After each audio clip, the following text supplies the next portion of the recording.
whole bunch of hair. For real. It's like, mine's just thinning, that's why I was like, yo. I was trying to buy some of that though.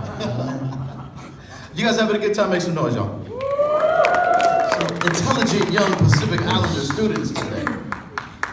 Joseph, are we ready to bring on our next artist? So, are you guys ready to bring on the next artist? Yes!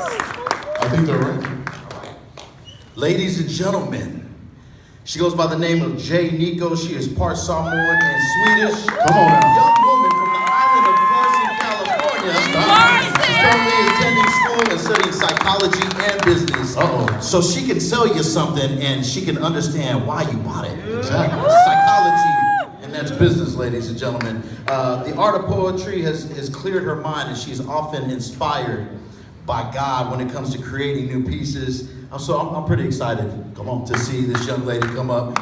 When blessed by God to have the opportunity to share her talents, she seizes that, and she seizes the chance to do so. I think I need to go back to speech class. He's about to have a seizure. Ladies and gentlemen, one of the biggest hair pieces here tonight. Straight up. Straight up. Y'all give it up for Niko.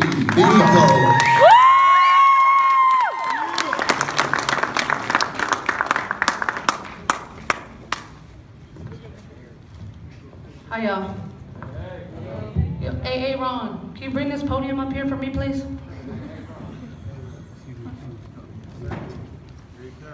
Sorry, I gotta be all difficult. How you guys doing? I'm okay. I'm thankful for this opportunity to be here. And I just want to thank Jasmine. I can put it on there, yeah? That'd be all difficult. Okay. Thank you so much.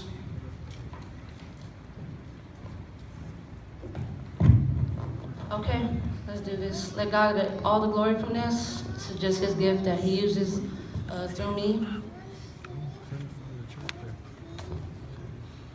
So, okay. All right. I'll just work with it. Okay. Okay. I'll just hold it. Okay. I'm going straight to the point. Culture.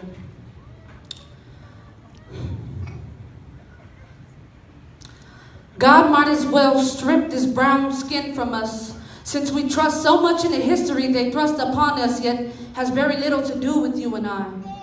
Strip off the crown of our very brown skin. Freeze those graceful dance moves and those soothing island tunes. Stop them. Fast forward to the future of our cultures. Rewind your hearts and minds to its foundation and press play to the motions that's been flowing within us. See, our young but growing generation needs to rip the physical aspects, flip from the inside out so we can see what culture is rooted in our veins. It's such a shame half of us can't even speak the language. Because since children, we've been sitting in the back of classes like math and English, science and history, but history of whom? Not of our people, not of our islands, our struggles, our victories, nothing about the history of the blood that runs through you and me. But let us not feed this mystery of our history, but unwind it. Rewind so we can remind and put the blinds behind us like the one of Columbus who, as I understand, taking the land from the hands of the natives, colonization. Let us not feed this mystery of our history, but unwind it. Unblind our minds from society's confined definition of culture. See, today, we are just an elective, you and I. Hypnotized by an urban culture, not being mindful that we do have our own. Tradition?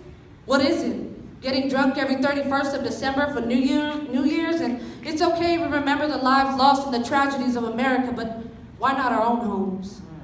See, there was a time when our ancestors wept, making payments of death just to lease their own land. Just imagine the humiliation, devastation, defamation of our proud nation, but they continued to fight.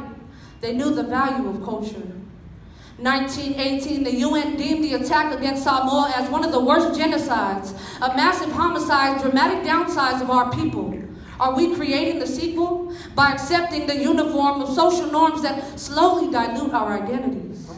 Because in that horrific event, more than 20% of our entire population was killed with disease. The shootings of 1929, stripping the titles of the men we call chief. Raping a culture that walks behind respect. dances in front of fear, kneels under God's throne, and is nothing without family. But it was our ancestors that took those beatings, shed the blood, felt the shame, fought for the freedom of every Samoan last name. Let it not be in vain. Let me get this straight. This is not a poem about being superior or inferior. It's not about racism or hatred, retaliation or rebellion. It's about keeping the values of our roots alive. It's about understanding and knowing the indigenous cultures must keep growing. Hear me, because thousands of cultures die yearly with the help of their own unknowingly. See, our ancestors built the heart of Polynesia, and here we are unconsciously breaking it. One day, we will be called ancestors. The ancestors that were too turned up to see the beauty of culture, too caught up to even learn it, too selfish to share it, too embarrassed to be proud, too American to know its meaning, too mixed to make it whole, too tired to make an effort, too busy to make a change, too much of followers to lead, too much. We're too much of everything. But it's simple. The truth. We can ignore it, but we cannot avoid it. Our future, our children, have us to look up to. They can see that we are trapped, locked in these cells called phones. Put down the cell phone and water your roots. Plant some seeds. Give back to communities and understand the culture you rep, the meaning of all those tattoos that you get. Lift up our young men. Help transform their minds to know that there is more to life than getting past that scrimmage line. Tell our young women that they are queens. And as teens, it should not be a life and death decision to choose what future is on your next picture.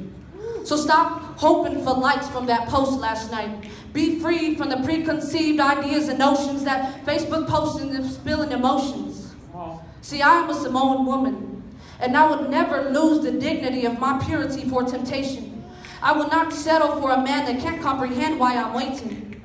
I believe in us, but when you have half of us that are for it and the other that are against it, we won't need the government to make a decision.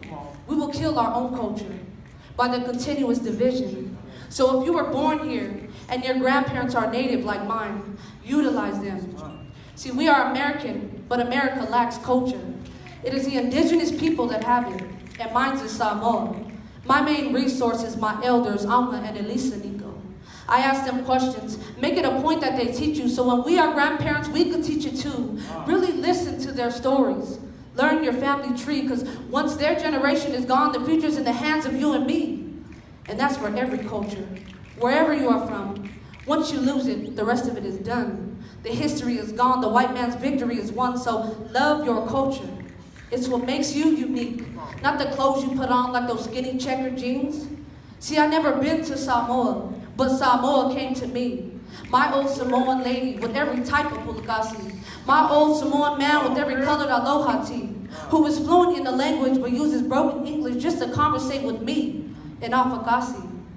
See, I love the way my grandma prays for hours in Samoan, fills her house with the aroma of Samoan food, how she sings to God in our native tongue, how he built his own bed, how he calls our whole family in time of need, how he wants nothing more than for his kids just to be strong. See, traditions are fading. What are we waiting for? The world is becoming less and less diverse. Everybody looks different but acts the same. The only way they can tell us apart now is from that ethnicity box that we check. See, many cultures are dying. Whose culture will be next? Amen.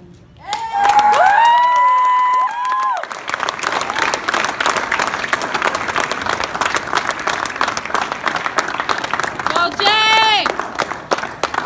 One more time for Jayleen, Niko. Shout out to our family. Rest in peace, Niko. Couple minutes, we're gonna get set up for our next act. DJ iPod, can you play a little song?